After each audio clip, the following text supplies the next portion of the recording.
The next topic is really interesting, and I'm sure that you will all be interested to learn and you want to know about this because there are lots of debate on this particular topic.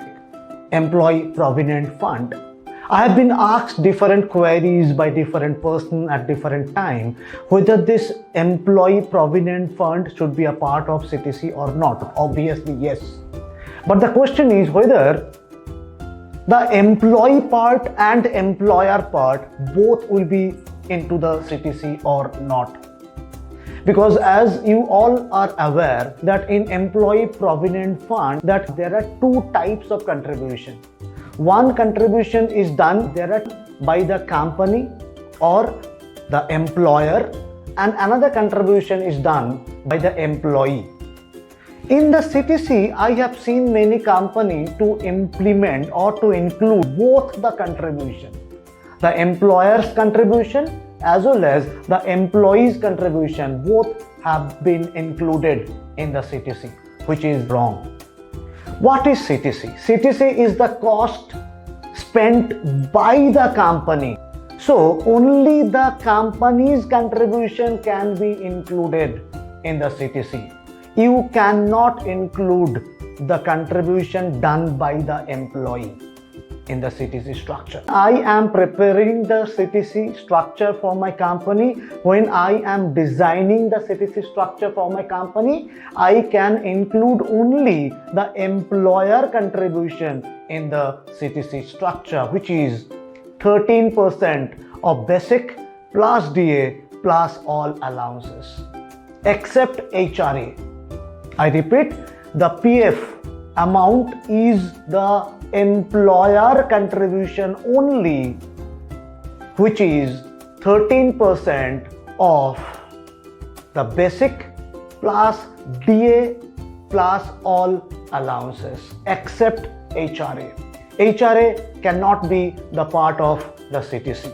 So whatever my receivable components, I need to consider all of them and I need to include 13% of that as my PF. Now you may debate that why 13%, it's written 12% everywhere. No, yes, correct. 12% is the amount which is supposed to be contributed as PF and pension, and there are 1% as admin charges and EDLI charges.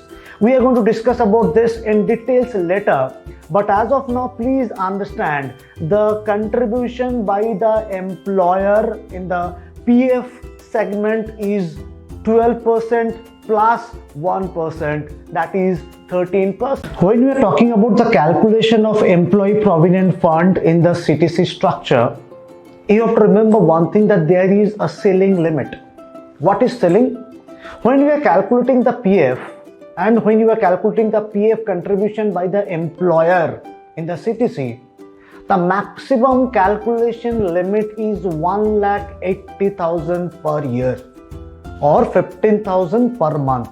That means the employer contribution of 13% will be calculated maximum on 1,80,000, but not more than that.